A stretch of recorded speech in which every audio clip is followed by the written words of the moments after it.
লরির ধাক্কায় পুকুরে পণ্যবাহী গাড়ি, দাঁড়িয়ে থাকা পণ্যবাহী গাড়িতে ধাক্কা। লরির ধাক্কা পুকুরে পড়ে যায় গাড়িটি, ধাক্কা মেরে রাস্তায় উল্টে যায় লরিটি। বারুইপুরের মালঞ্চ বাইপাসের ঘটনা, লরি চালকের খোঁজে চলছে তল্লাশি।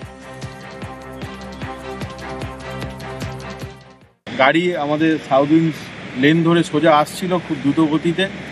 এখানে বাইপাসে একটা মিনিটও দাঁড়িয়ে ছিল, সজোরে ধাক্কা মারে। যতসম্ভব বড় মদ্যপ অবস্থায় ছিল।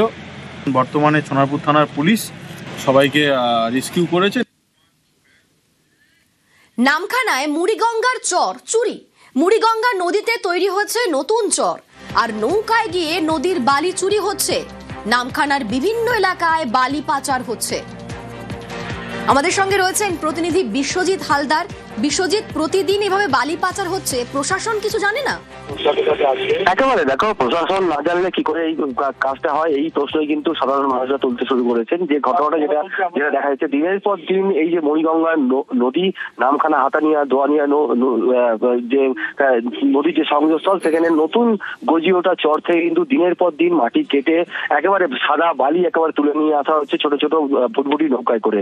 একেবারে সেই ছবি কিন্তু তুমি দেখতে পাচ্ছ যে একটা ভুটভুটি নৌকায় করে হাতানিয়া, দোয়ানিয়া নদী থেকে সেই বালি কিন্তু নামখানার বিভিন্ন এলাকায় সেই বালি চড়া দামে বিক্রি করা হচ্ছে। একেবারে নামখানা থানা থেকে একদম দূরত্বে কিন্তু এই ঘটনা ঘটছে প্রতিনিয়ত। শুধু নামখানা থানা না, কাকদ্বীপ থানার অন্তর্গত যে নাদাভাঙা এলাকা রয়েছে, সেখানেও একইভাবে কিন্তু এই বালি কিন্তু তুলে আনা হচ্ছে রাতের অন্ধকারে, এবং দিনের বেলায় মেশিন ভ্যানে করে বিভিন্ন এলাকায় কিন্তু এই বালি চড়া দামে বিক্রি করা হচ্ছে। যদিও পঞ্চায়েত সমিতির সভাপতি যেটা জানিয়েছেন যে তিনি যথাযথ ব্যবস্থা নেবেন এবং ঊর্ধ্বতন কর্তৃপক্ষকে জানাবেন। বেশ, ধন্যবাদ। চড়া থেকে কেটে আনে, আমরা তো জানি না। আপনারা এমনি লেবার, এমনি কাজ করছেন, কারা কাটে এটা? কারা কাটে বলতে পারো না, বালকদা নৌকায় এসছে। কি সকালে এসছে নৌকা? কখন ফেলেছে বলতে পারছি না। আপনারা তো লোড করছে, এরকম প্রায় আসে? জোয়ার ভাটাতে চলে, কখন আসে আবার কি করে বলবো বলো তো? প্রতিদিনই আসছে সেটা বলতে পারছি না, আমাদের যখন দরকার তখন আসি।